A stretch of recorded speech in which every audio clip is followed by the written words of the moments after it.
I want to thank Father Peter Stratos for your hospitality, Father, in welcoming me back to the church I grew up in. And thank you for being a big part of my mom's life as her priest since the day you got here. And also want to thank Father Chris Ratellis, recently the assistant priest here, for being with us tonight. I'll begin these remarks the same way I did 7 years ago when Dad passed away, by recognizing and thanking my brother Joe and his wife Charisse for taking care of Mom not only these past several months, but these past many years since Dad passed. The past several months have been really challenging, with constant appointments, hospitalizations, and unforeseen circumstances. Mom was not only blessed that you opened your home to her, but that you really put your life on hold this year to take care of her. Whether it was Charisse reading her medical records constantly, or Joe finding a better skilled nursing facility when one proved not so great, or bringing her coffee every morning, to cooking whatever she could eat and making sure that she ate it, driving her, talking with her, and giving time to her. You both did an amazing job and a commendable job.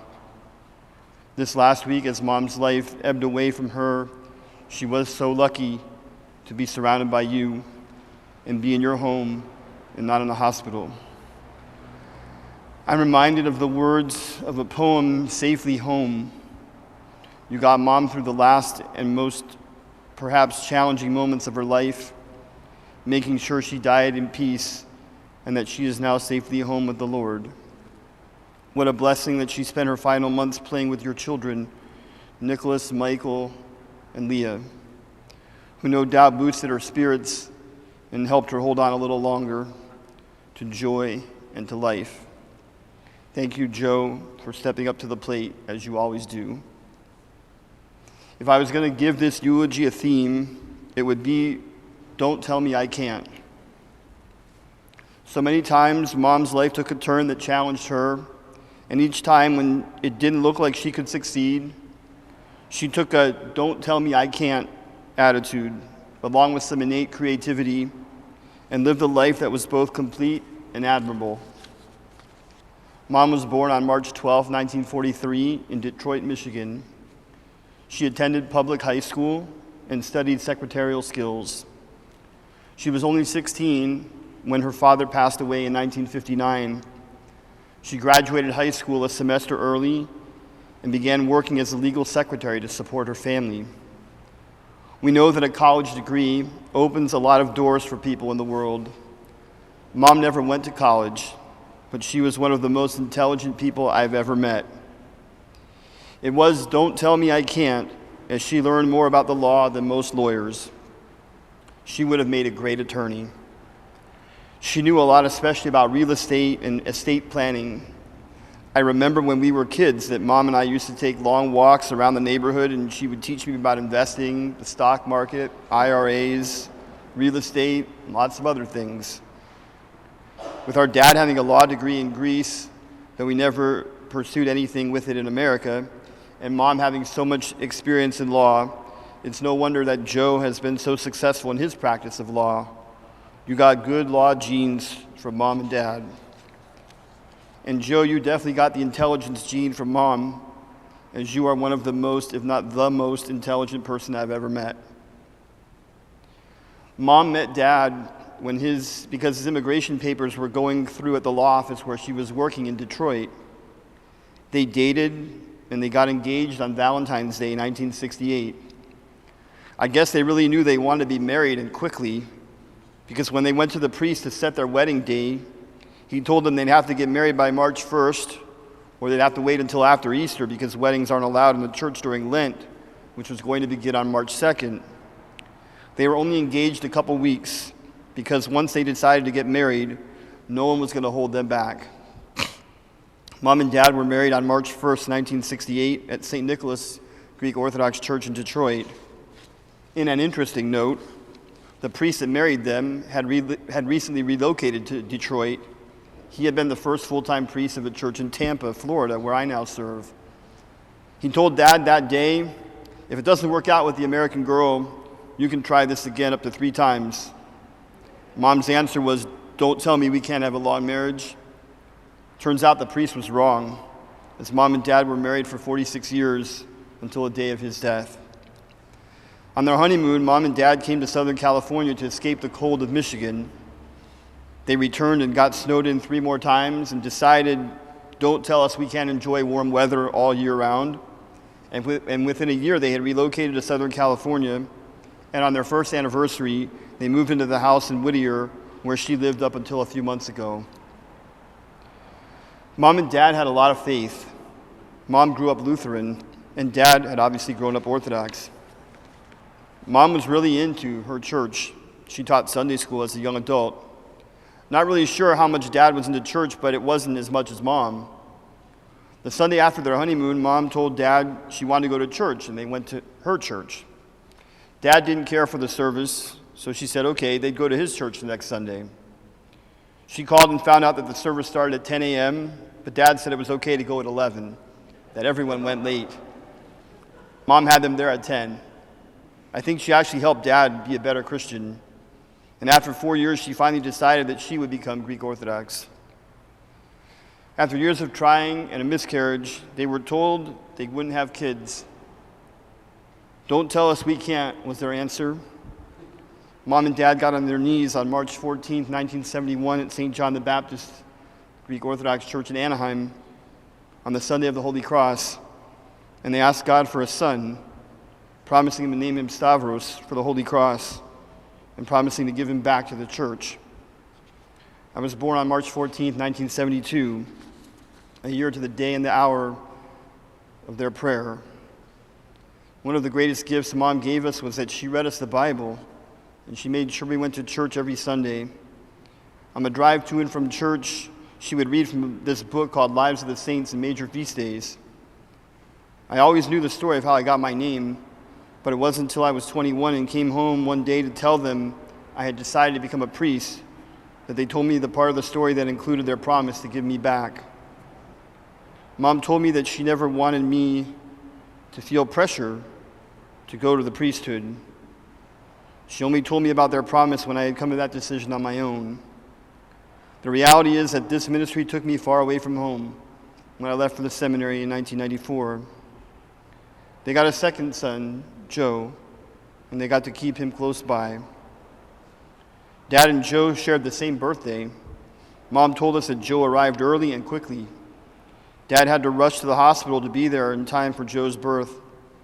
Mom told him, I didn't have time to shop for your present, but here he is, your son Joseph. Dad's father's name was Joseph. We know that the firstborn son is named for the father's father in our culture. Joe got that name, and you have carried its obligations honorably for both our parents, especially in their final days.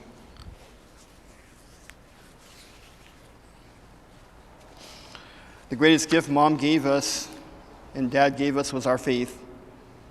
When a priest in the parish we were attending said that altar boys could only serve once every 6 weeks, Mom promptly said, don't tell them they can't, and relocated our family to St. Anthony in the early 80s, where we served faithfully in the altar for 10 years. To have one son as a priest and the other as the parish council president is pretty good.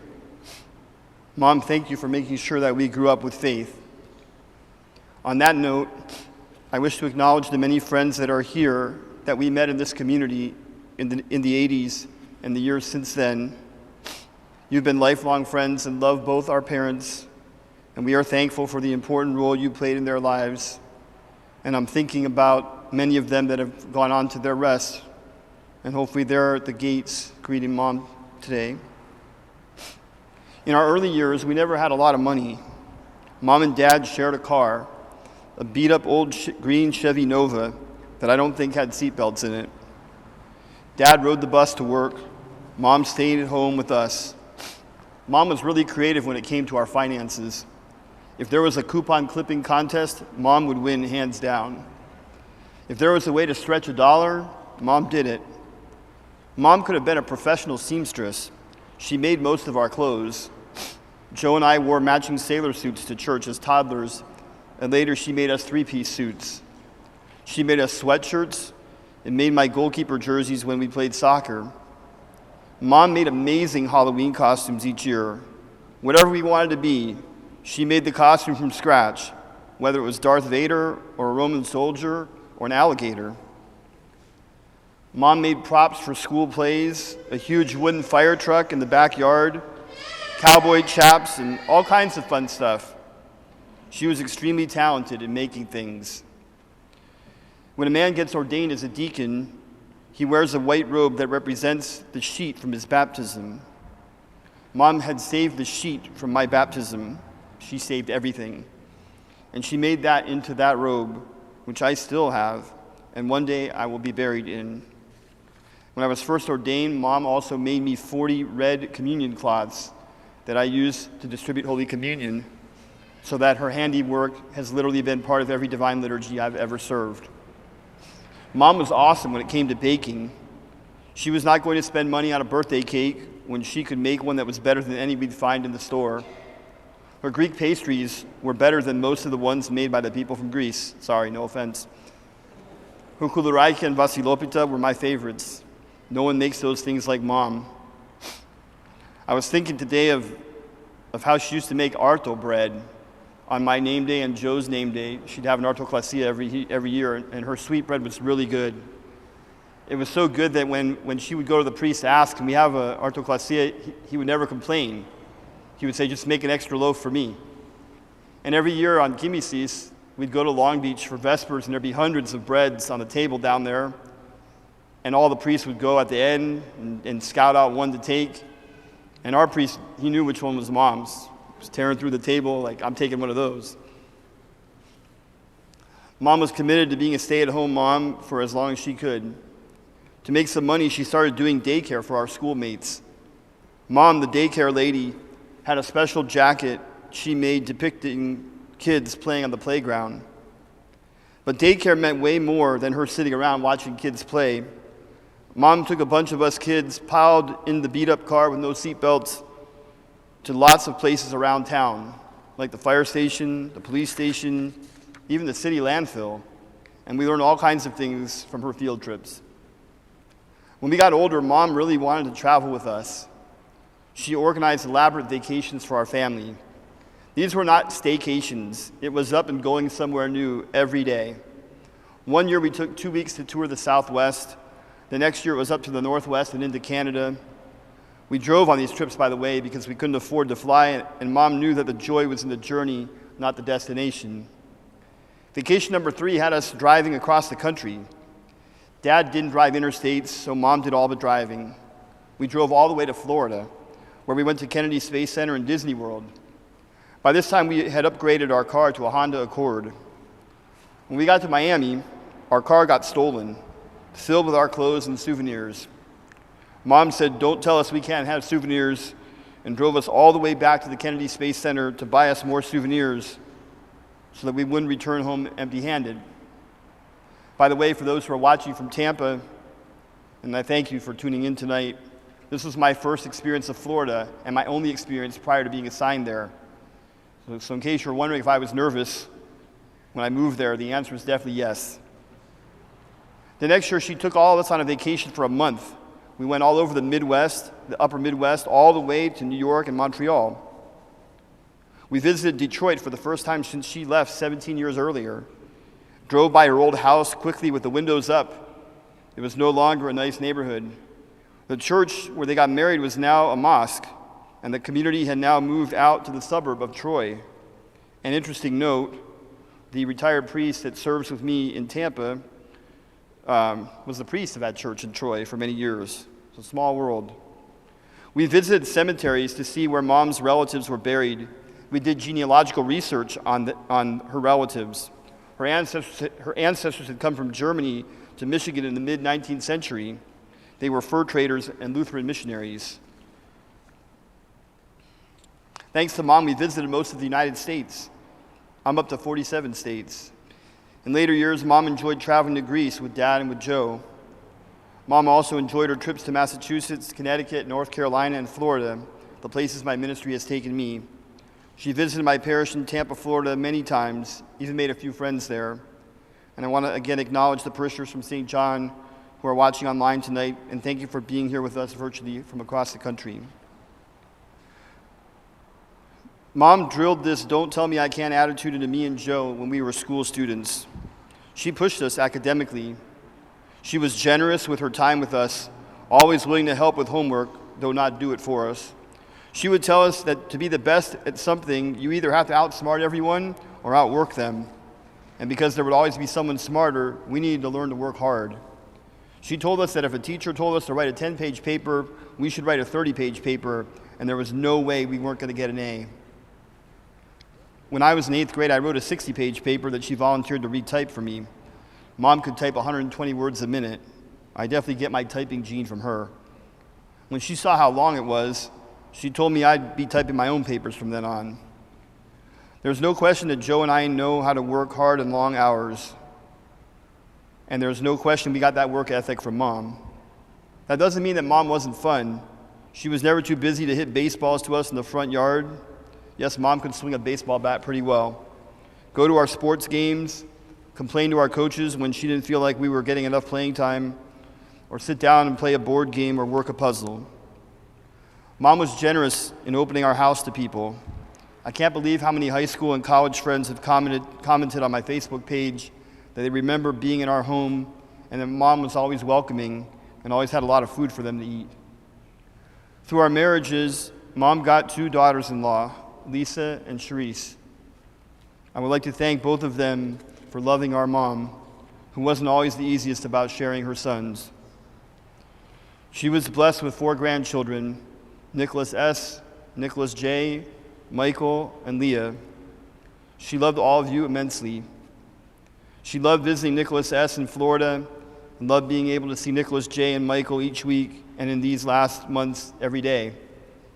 After a life dominated by men, dad, 2 sons, and 3 grandsons, she was so happy to finally have another girl in the family when Leah arrived. Mom had gone back to work when Joe and I were still in elementary school in the early 1980s. She worked for several different law firms over the course of her professional life. In college, I was lucky enough to work for several lawyers in her firm and their associates in other firms. And I was able, thanks to Mom, to earn a lot of money that helped me pay bills in college and grad school. Mom retired in 2008 and soon after was diagnosed with lymphoma. She fought and conquered this disease 3 times. It returned in November of 2020, and she fought and fought. The "don't tell me I can't" attitude was present throughout her cancer fight. Dad would have credited her German blood for this. Whatever it was, Mom was one of the strongest people I've ever known, and she endured a lot of treatments, many of them painful and uncomfortable. I want to thank Father Peter, Father Akrotirianakis, and Father Chris Ratellis for ministering to our mom. You were her priest, and I was not. Mom never stopped moving. In retirement, she was a docent at St. Nicholas Chapel at Rose Hills. She was very involved at St. Anthony and was constantly reading and learning new things. She enjoyed Bible studies. She enjoyed worship so much that every Sunday she'd see 2 liturgies, mine on the East Coast via the computer and then in person in Pasadena. She enjoyed teaching her grandchildren about everything, from icons to baking, and the little books she put together are things you'll always have to remember her by. There's several things I will always remember about Mom. First, she was incredibly resourceful. If one way didn't work, we were to find another. Second, Mom was fair. She told me, but if someone started a fight with us, we could finish it. That's why Joe is such a great trial attorney. Third, Mom was real. At times, she was real complicated, but that's real. That's truth. She didn't always have it easy, and sometimes she didn't make it easy. You knew where you stood. I know she rejoiced in our successes. Fourth, Mom could talk. She could talk for hours. Perhaps that's why my sermons are so long. I got that gift from her. The 2 things I hope you'll take away from our mom's life are these. She couldn't do, and make the most out of difficult and challenging circumstances. When you have your back against the wall or someone tells you you can't do something, Say to yourself, don't tell me I can't, and then put your head down and go to work. Because even if you aren't the smartest one there, hard work will usually get you where you want to go. And second, how you finish matters. I asked Mom recently if she was scared to die, and she said no, she wasn't afraid to die.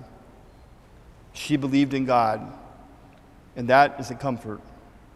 There are many people who go to church, many people who have nice icons, many people even have a good command of the Bible, but when they look down the gun barrel of death, they are afraid. Mom was not afraid. She lived in the valley of the shadow of death for a long time, but it didn't stop her from living. And when it looked like her valiant battle was about to end, she was at peace. I wish the last couple of days of her life hadn't been so painful, but she had the best people around her, Joe and Charisse. So I'll finish where I started. Thank you for all you did to get Mom safely home. And thank you to everyone who knew and loved our mom. May your memory be eternal, Mom. May you find rest with the angels and the saints. May you have a good reunion with Dad, who we know you miss terribly. Thanks for being our mom. As I said to you in our last real conversation, God could have picked anyone to be our mom. We're thankful that he chose you. Thank you for being here tonight. Mom's funeral is going to be at 10:30 tomorrow morning here at St. Anthony's, and we hope that you can come and join us again. Thanks for loving our mom and loving us. And we're going to have some refreshments next door, right? So come pay your respects and come join us for a little bit of fellowship. God bless you.